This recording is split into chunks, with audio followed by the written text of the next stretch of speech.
What is up, my fellow carbon dioxide producers? I am so stoked to be here today because today starts the beginning of a new era. Cue fancy music and special effects? No?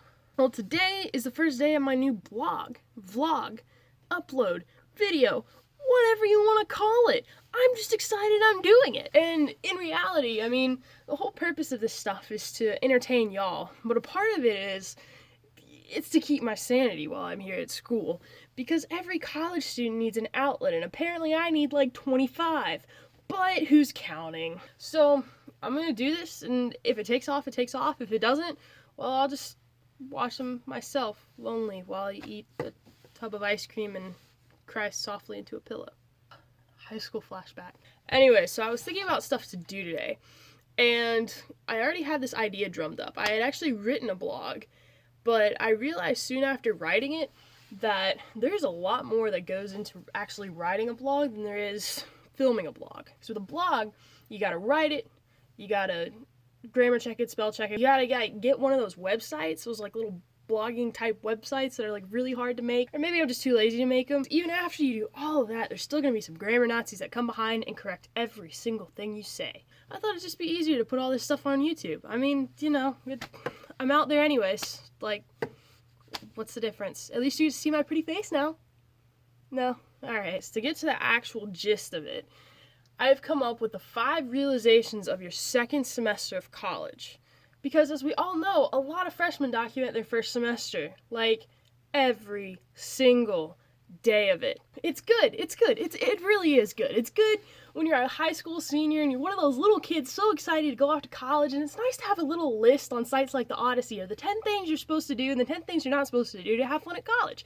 It's useful. But after the 445th selfie post and the 635th pro tip page that we've seen on the Odyssey about like what not to wear and what to wear to impress the guy sitting next to you in biology lab, it just gets on your nerves. And the real funny thing is, do they ever come back the second semester and tell you about all the stuff that happens while you're away, or all the stuff that happens when you get back from that like post-winter overstuffing yourself?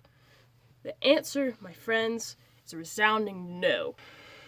None that I've heard of. If you do, good on you. Good on you. I'll give you a cookie or something at some point. Now, I might have skipped the whole first semester documentation because I thought it was cliche, but hey, I had some important things to do like last semester. Those really important things, like not flunking out, budgeting my money when it's only midterms and I'm down to my last 50 dining dollars. Yes, that actually happened. But I've decided this semester I will document my journey along with all the random other things that happen, because if there's one thing I can find totally true, life changes a lot for a freshman coming back from Christmas break. So, without further ado, let's get on to it. The 5 realizations of your second semester.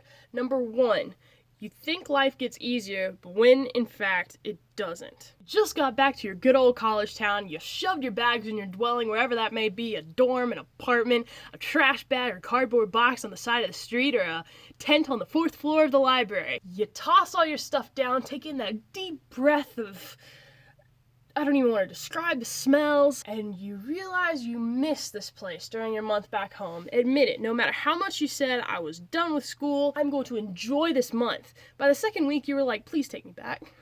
Please. And the weirdest thing is, you're starting to confuse your sense of home with your sense of home. Because you see, home, where all your old friends and your parents and those baby pictures you really don't want your sorority sisters to see are back at home. College is super awesome. So, it's also home. Who could hate it? All your friends are here, you're learning some really neat stuff, and you're getting independence like you've never seen before. I can actually go out now without having to tell my mom where I'm going. Who am I going with? And it just messes with your brain. It's a really weird feeling, but it's really good at the same time, because you got home, you got home, you got home here, and home here. And the best part is, this go around, your stuff's been here for all the semester, along with yourself. And so you feel like you're ready to take on the whole galactic empire single-handedly, until you realize you still have no idea where anything is. Where's this building? You're telling me I've got 10 minutes to get from one end of campus to the other? Who designed this schedule? Oh yeah,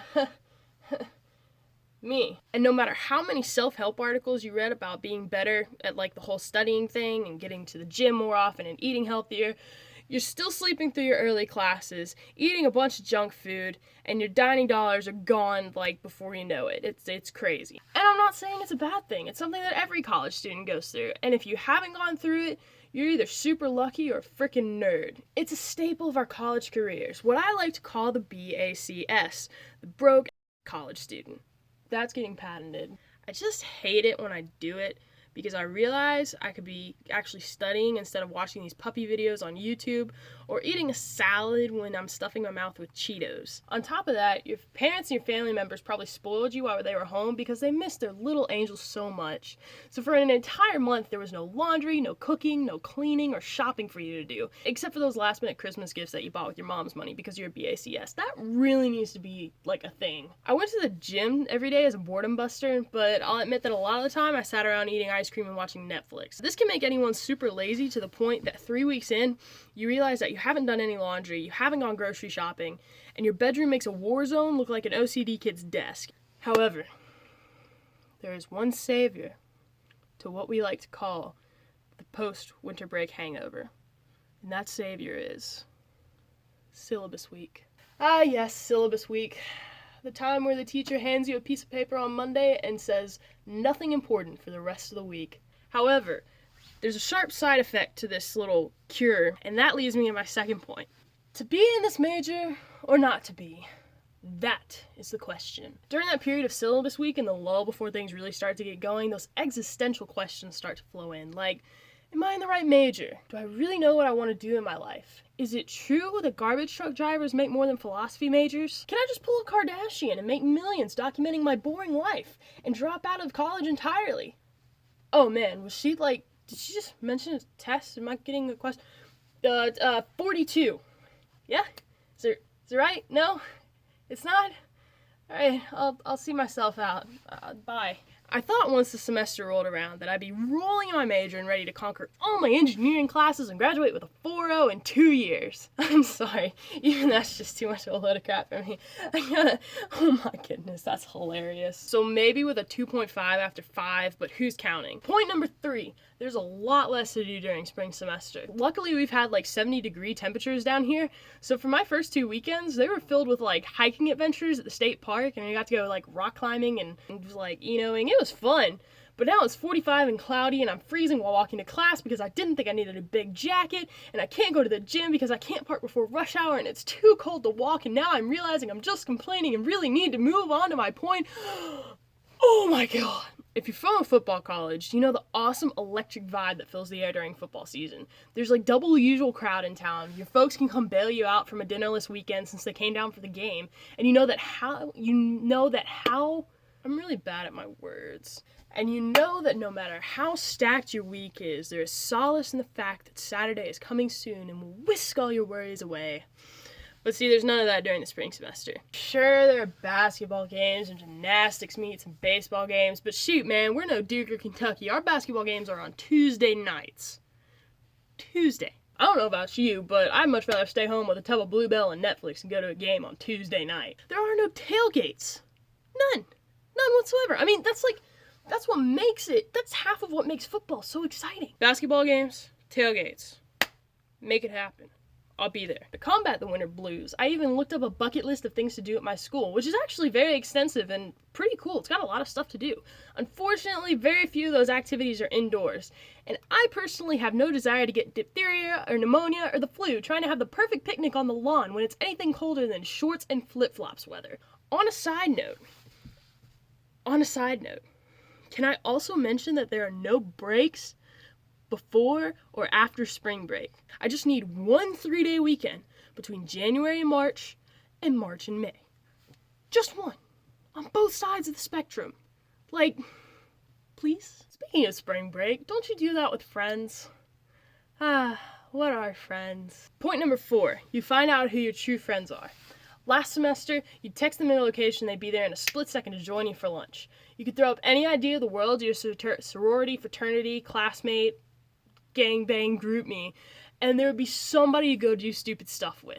This semester, however, whether it's a tougher schedule or the honeymoon phase is worn off, It's toned down a lot. Let me explain. When you're shoved into an environment where there's hundreds of people in the exact same boat as you are, lonely, scared, and in need of a friend, they will literally latch on to the first living thing they see. It's like Alien. It's crazy. You make a lot of friendships, whether you're 2 peas in a pod or cauliflower and chocolate ice cream. It's just bound to happen. As you get into the second semester and you meet more people, those friendships kind of seem to fade off. And then you realize, like, at the beginning, you kind of blow it out of proportion. But that actually happens on a much smaller, slower scale. So trust me, you're not going to lose all your friends at once and get stuck with the weird kid who likes to collect forks. And it goes a little bit like this. Where'd everybody go? Screw it, I knew none of their names anyways. Number 5. A lot of beef, but don't let it trifle you. If you thought the drama magically ended right after high school, that walking across the stage and getting that diploma would suddenly make all the Regina Georges and Biff Tannens of the world suddenly realize, you know, I can actually stop being this way and turn myself into a model citizen because I am an adult now. And I apologize for the crock of crap your parents fed you out of that pot when you were younger, because that, unfortunately, is not the way the world works. You know, come to think of it, I actually thought that way.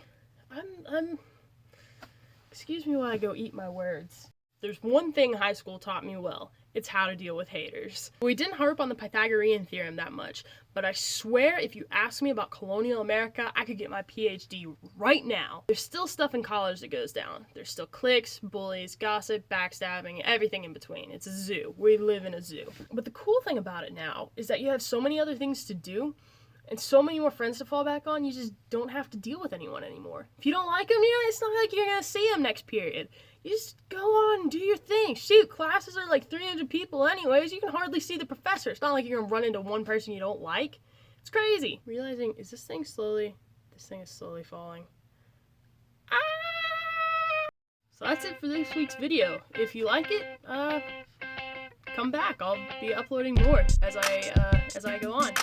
If you don't like it, so yeah, I'll try to keep uploading these weekly. If you like, definitely hit me up with those suggestions for titles, because I am not